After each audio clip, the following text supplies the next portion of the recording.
नमस्कार दोस्तों, कैसे हैं आप सभी लोग? उम्मीद करते हैं कि आप सभी लोग बहुत ही अच्छे होंगे, स्वस्थ होंगे, मस्त होंगे और अपनी पढ़ाई में बहुत ही अच्छे तरीके से व्यस्त होंगे। तो आज की इस वीडियो में हम लोग पढ़ने जा रहे हैं class 12th chemistry chapter number 1 रासायनिक अभिक्रिया एवं समीकरण, ठीक है? चलिए इस चैप्टर को हम लोग बहुत ही बेसिक तरीके से हल करने वाले हैं। प्यारे बच्चों, ये जो चैप्टर है ये पार्ट 1 होने वाला है। नेक्स्ट वीडियो में ये पार्ट 2 होगा, ठीक है? तो इस वीडियो में हम लोग बहुत ही बेहतर तरीके से, बेसिक तरीके से और साथ में बहुत ही अच्छे एग्जाम्पल के तरीके से हम लोग इस चैप्टर को क्लियर करने वाले हैं। तो चलिए जानते हैं इस चैप्टर के बारे में।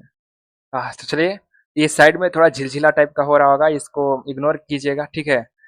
तो हम लोग चलिए बहुत ही बेहतर तरीके से समझते हैं। देखिए, हमारा जो अध्याय है, चैप्टर नंबर क्या है? हमारा अध्याय है चैप्टर नंबर 1, जिसका नाम है रासायनिक अभिक्रिया एवं समीकरण। चलिए बच्चों, हम लोग पहले समझते हैं कि रासायनिक अभिक्रिया समीकरण ये ठीक है, लेकिन जो है ये किस भाग से है? मतलब कि जैसे जैसे कि अगर आपसे पूछा जाए, तो आपका इंट्रोडक्शन पूछा जाए, तो आप अपना इंट्रोडक्शन दोगे तो सबसे पहले अपने माता पिता के बारे में बताओगे, जैसे कि my mother name is, my father name is, my name is, ऐसे बात करोगे, ठीक है? मतलब कि इंट्रोडक्शन नहीं, मतलब कि आपके बारे में परिचय पूछा जाए कि आपके घर के बारे में परिचय बताओ, तो आप ऐसे बोलोगे। ठीक उसी प्रकार हम लोग जब शुरू करते हैं विज्ञान को, तो हम लोग विज्ञान की पहले शाखाओं के बारे में पढ़ते हैं, यानी कि विज्ञान पार्ट्स पार्ट्स के बारे में, ठीक है? तो चलिए जानते हैं कि पार्ट्स यानी विज्ञान की शाखाएं कितनी होती है। सबसे पहले देखिए, जो विज्ञान हो यानी हम लोग बोलते हैं साइंस, विज्ञान। विज्ञान को हम लोग तीन कैटेगरी में भाग मतलब बांटते हैं। पहला है फिजिक्स, सेकेंड है केमिस्ट्री, थर्ड है बायोलॉजी। फिजिक्स मतलब होता है भौतिकी, केमिस्ट्री मतलब होता है रासायनिक और बायोलॉजी मतलब होता है जीव विज्ञान। जैसे कि आप लोगों को दिख रहा है, यानी फिजिक्स को कहा जाता है भौतिकी। फिजिक्स को अगर मेरे प्यारे बच्चों पूछा जाए तो क्या कहा जाता है? इसे हम लोग बोलते हैं भौतिकी। केमिस्ट्री को बोलते हैं क्या? रसायन। केमिस्ट्री को क्या बोलते हैं? केमिस्ट्री को बोलते हैं रसायन। बायोलॉजी को क्या बोलते हैं? बायोलॉजी को बोलते हैं जीव विज्ञान। बायोलॉजी को क्या बोलते हैं? जीव विज्ञान बोलते हैं। ये आपको याद होना चाहिए, ठीक है? ये तीन चीजें आपको याद होना चाहिए। अगर आपसे पूछ लिया जाए कि साइंस यानी विज्ञान के कितने भागों में बांटा गया है, तो आप लोग सबसे पहले अपने आंख बंद करके बोलिएगा फिजिक्स, केमिस्ट्री, बायोलॉजी, ठीक है? ये तो आपके एग्जाम में पूछेगा नहीं, जो पूछेगा मैं वो आपको यहाँ पर हाईलाइट कर दूंगा, ताकि आप लोगों को समझ में आए कि हाँ, ये कुछ जो क्वेश्चन है पूछ जाए। सबसे पहले हम लोग समझ लेते हैं जो केमिस्ट्री होता है, CHEMISTRY। केमिस्ट्री जो होता है वो क्या है, कहाँ से लिया गया है, किस लोगों ने इसका नाम दिया केमिस्ट्री, ठीक है? तो केमिस्ट्री जो है, तो ये कहाँ से आया? तो ग्रीक लोगों ने इसे खोजा है। इसका मतलब कि ये का चीज बना है, तो कीमिया, इसमें क्या मिला है? केमिस्ट्री में कीमिया मिला हुआ है। कीमिया मतलब होता है काली मृदा। मृदा मतलब क्या होता है? मिट्टी। जैसे हम लोग मिट्टी होता है ना, मिट्टी के कई प्रकार होते हैं।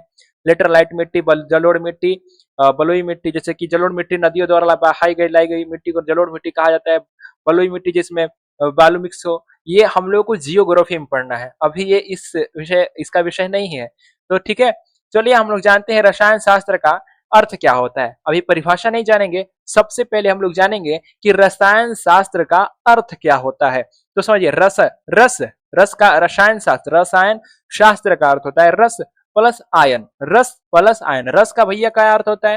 तो रस का अर्थ क्या होता है? तो रस का अर्थ होता है तरल। जैसे कि तरल या तत्व बोल सकते हैं। रस का अर्थ क्या होता है? तत्व बोल सकते हैं आप। आयन का अर्थ क्या होता है? तो आयन का अर्थ क्या होता है? गमन यहाँ पे या फिर मार्ग। तो याद रखिएगा, रस आयन यानी रस का अर्थ होता है तत्व या फिर तत्व या फिर तरल, और आयन का अर्थ होता है गमन, ठीक है? ठीक उसी प्रकार इसका क्या बनेगा? इसका ऐसे हम बोल सकते हैं, या रसायन शास्त्र शब्द, रसायन शास्त्र शब्द का अर्थ, शाब्दिक अर्थ है तत्वों की प्रक्रिया का विज्ञान। यहाँ पर क्या होगा? तत्वों की प्रक्रिया, प्रक्रिया का विज्ञान को ही हम लोग क्या बोलते हैं? तो तत्वों की प्रक्रिया के विज्ञान को ही, तत्वों के शब्द, इसका रसायन शास्त्र का शाब्दिक अर्थ क्या होता है? तत्वों की प्रक्रिया का विज्ञान, ठीक है? ये आपको याद रखना। अगर आप इसे अच्छे तरीके से परिभाषा लिख याद करना चाहते हो, तो आपको तीन चीजें याद करनी होगी। सबसे पहले आपका इसका गुण और संरचना और अभिक्रिया। मैं इसका नहीं, ये मतलब कि आपको तीन शब्द याद करने पड़ेंगे, गुण, संरचना और अभिक्रिया। तो आप लोग लिखोगे रसायन शास्त्र विज्ञान की वह शाखा है जिसके गुण, संरचना, अभिक्रिया के बारे में हम लोग पढ़ते हैं। ठीक है, तो आप लोग यही लिखेंगे रसायन शास्त्र का अर्थ। अगर आपसे मेरे प्यारे दोस्तों पूछा जाए कि रसायन शास्त्र का किसे कहते हैं, इसका अर्थ बताओ, ऐसे में मान लो कि कोई पूछ दिया, कोई पूछ भी सकता है, आप लोग बोलोगे कि यहाँ पर कोई पूछता नहीं है, लेकिन अगर पकड़ा गए, अगर नहीं आया तो बहुत बेइज्जती होता है, समझाया। तो इसलिए आपको याद रखना होगा कि रसायन शास्त्र किसे कहते हैं, इसका अर्थ क्या होता है।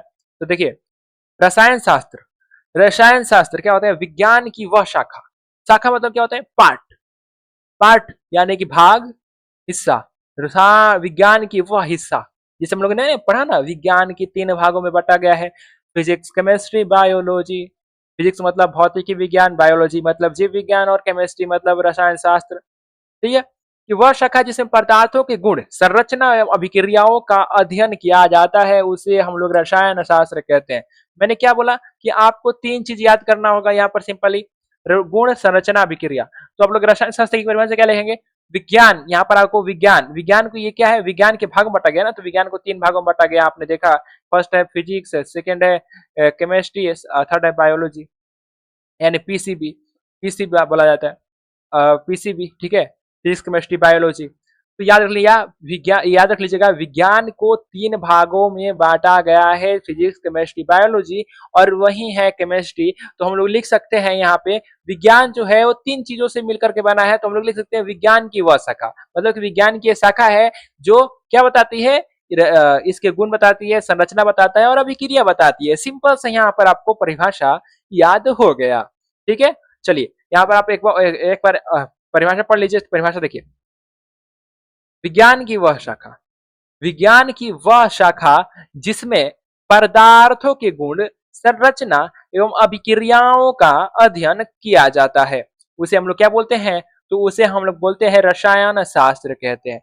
विज्ञान की वह शाखा जिसमें हम लोग क्या बोलते हैं, पदार्थों के गुण, संरचना, अभिक्रिया के बारे में का अध्ययन करते हैं, उसे हम लोग क्या कहते हैं, रसायन शास्त्र कहते हैं। ठीक है, चलिए बताइए कि हर किसी का पिता होता है भाई, वैसे कि हमारे पिता भी है, और गुरु अलग होते हैं, पिता अलग होते हैं, समझ रहे हो ना, ये आपको समझाने की आवश्यकता ये नहीं है बात, लेकिन गुरु अलग होते हैं, पिता अलग होते हैं। ठीक है, देखो, गुरु का कर्तव्य क्या होता है कि शिष्य को उस राह राह बताना, और लेकिन उस राह पर चलने के लिए चलना है तो आपको अकेला चलना है। लेकिन पिता वो होता है, मार्ग अगर पे नहीं चलेंगे, अगर पिता आपके भविष्य के बारे में सोच रहे हैं, तो पिता आपको सुधारने के लिए आप वो तक तक जाएंगे जहां तक उनकी पूरा संपत्ति या फिर पूरी एनर्जी खत्म ना हो जाए, वो पिता कहलाता है। पिता वो है। तो देखिए, पिता क्या करता है कि वो गहराई से हर चीज का खोज करता है। ठीक है, अगर आपसे पूछा जाए कि आपके पिता कौन है, तो आप अपने पापा का नाम बोलेंगे। ठीक उसी प्रकार से केमिस्ट्री जो है, केमिस्ट्री के भी पापा है, क्योंकि केमिस्ट्री को खोजने में, यानी केमिस्ट्री को सुधारने में, केमिस्ट्री को फिर से मतलब गहराई से विश्लेषण करने में पूरे टाइम लग गया, किसको, एंटोनी लियोजियर को। ठीक हो, हम लोग बोलते हैं इनको, क्या बोलते हैं, एंटोनी, एन सॉरी एंटोनी, एंटोनी लेवेजियर, एंटोनी लियोजियर को हम लोग क्या बोलते हैं, रसायन शास्त्र का पिता कहते हैं। चलिए एक बार अपना आंख बंद कर दीजिए प्यारे विद्यार्थी जी, बोलिए रसायन शास्त्र किसे बोलते हैं। मैंने बताया कि रसायन शास्त्र को याद करने के लिए आपको 3 चीजें आवश्यकता याद करना पड़ेगा, गुण, संरचना और विशेषताएं। तो याद लीजिएगा, तो हम लोग रसायन शास्त्र है जो हम लोग जानते हैं विज्ञान की शाखा होती है। तो विज्ञान की शाखा, तो लिखेंगे विज्ञान की वह शाखा जिसमें हम लोग क्या पढ़ते हैं, पदार्थों का गुण, संरचना और विशेषता के बारे में अध्ययन करते हैं, उसे हम लोग क्या बोलते हैं, उसे हम लोग बोलते हैं केमिस्ट्री। केमिस्ट्री का अर्थ होता है केमिस्ट्री, कीमिया, कीमिया से बना हुआ है। कीमिया का अर्थ क्या होता है, काली मिट्टी होता है। केमिस्ट्री जो होता है मतलब कि कार्बन होता है एक प्रकार से। केमिस्ट्री में हम लोग को अधिकतर कार्बन का ही बारे में अध्ययन करना पड़ता है। अगर आप 12th में जाएंगे तो केमिस्ट्री आपको में कार्बन का अध्ययन करना पड़ेगा, सब कुछ कार्बन ही है। वे सभी वस्तुएं, पदार्थ क्या होते हैं, अब हम लोग समझे कि यहाँ पर एक चीज आया था, आप लोगों ने ध्यान दिया होगा मेरे प्यारे बच्चों। देखो यहाँ पर एक रसायन शास्त्र के विज्ञान की भाषा का, जिसमें एक पदार्थ, व्हाट इज ए पदार्थ, क्या होता है पदार्थ, तो समझो पदार्थ क्या होता है। देखो मान लो कि आप हो, तो आप क्या हो? एक इंसान हो। ठीक उसी प्रकार से पदार्थ क्या है? तो पदार्थ एक पदार्थ है, वे सभी वस्तुएं जिनका एक क्या हो? द्रव्यमान। जैसे देखो, देखो फोकस करो इस पेन पे, इसका क्या है? आकार है भाई, ये तो लंबा है, थोड़ा गोला है, पतला है। ठीक है, देखो ये पेन को। ठीक है, जो स्थान घेरता, हाँ कुछ स्थान भी घेर रहा है ये। ठीक है, तो क्षेत्रफल भी निकाला जा सकता है, इसमें वजन भी है भाई, इसमें वजन भी है। जैसे कि ये, इसमें वजन भी है, जैसे माइक मेरा वजन भी है उसमें। ठीक है, और जैसे जो स्थान भी घेर रहा है, ये देखो स्थान घेर रहा है ना ये। तो जो वे वस्तुएं जिनमें द्रव्यमान हो यानी भार हो, जो स्थान घेरती हो, और उसे हम लोग क्या बोलते हैं? पदार्थ कहते हैं। तो बताओ कि जो पानी है, पानी क्या है? पदार्थ नहीं है। अभी हमारे हाथ में क्या है? कलम है। अभी हमारे देखिएगा ना कि सॉरी, चांदी क्या है? सबसे विद्युत का, अच्छा चलो कौन सी है? चांदी। चांदी क्या है? पदार्थ ही है, स्थान घेर रहा है भाई वो। वजन भी है। सोना क्या है? वजन भी है और स्थान भी घेर रहा है। टेबल क्या है जिस हम पर बैठे हैं? क्या है? स्थान घेर रहा है। किताब क्या है? स्थान घेर रहा है। तो पदार्थ है। दुनिया की हर एक वो चीजें जो स्थान घेरती हो और जिसमें द्रव्यमान हो, उसे हम लोग कहते हैं पदार्थ। ठीक है, चलिए हर चीज की अवस्था होती है, जैसे कि हम लोग की अवस्था होती है। अभी बोलो कि भैया आप अभी क्या हो? मतलब कि हम अभी जवान है। एक समय पहले हम लोग क्या थे? बच्चा थे। अब उसके बाद क्या हो जाएंगे? बूढ़ा, ठाडा, बुढ़ा। ठीक है, अब बताओ बच्चा जब थे हम लोग, तो हम लोगों का मम्मी जो होती है ना, खाना खिलाती थी, पोटी साफ करती थी, पेशाब करवाती थी। अब करवा सकती है? नहीं, हम लोग बड़े हो गए। ठीक है, बच्चा से आप लोग अभी होंगे तो कितने साल के? 15 से 16 साल के होंगे। ठीक है, तो 3 स्टेज होता है इंसानों का।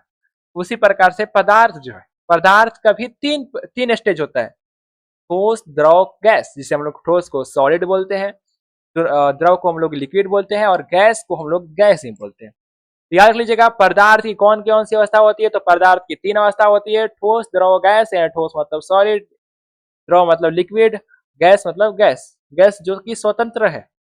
ठीक है, पदार्थ का सबसे छोटा टुकड़ा क्या होता है? मान लो कि हर चीज का टुकड़ा होता है। आपने पढ़ा होगा, अगर बायोलॉजी अगर पढ़े हो आप, ठीक है, तो आपने पढ़ा होगा ना कि हमारी शरीर की सबसे छोटी इकाई क्या है? तो आप लोग बोलोगे ना कि वो तो कोशिका है। हमने पढ़ा है, कोशिका है वो। क्या है वो? कोशिका है। वो हमारी जो शरीर की सबसे छोटी, बोला जाए ना सबसे छोटी इकाई क्या है? तो आप लोग क्या बोलेंगे कि ये तो कोशिका है, जो कि हमारे शरीर की सबसे छोटी इकाई है। लेकिन हमें अपने आंखों से नहीं दिखती, ये तो बहुत थोड़ा बुरी बात है। लेकिन हाँ, ये सही बात है कि वो माइक्रोस्कोप से दिखती है। माइक्रोस्कोप क्या होता है? जिसे हम लोग बोलते हैं सूक्ष्म दर्शी। सूक्ष्म, सूक्ष्म मतलब क्या होता है? सूक्ष्म दर्शी बोलते हैं उसे, सूक्ष्म दर्शी। मतलब क्या होता है? सूक्ष्म मतलब छोटा होते हैं, जो हमें ना आंखों से नहीं देखा जाए। अदर्शी मतलब देखा ना, मतलब कि ऐसा चीज जो बहुत ज्यादा छोटा हो और उसे हम लोग देखते हैं।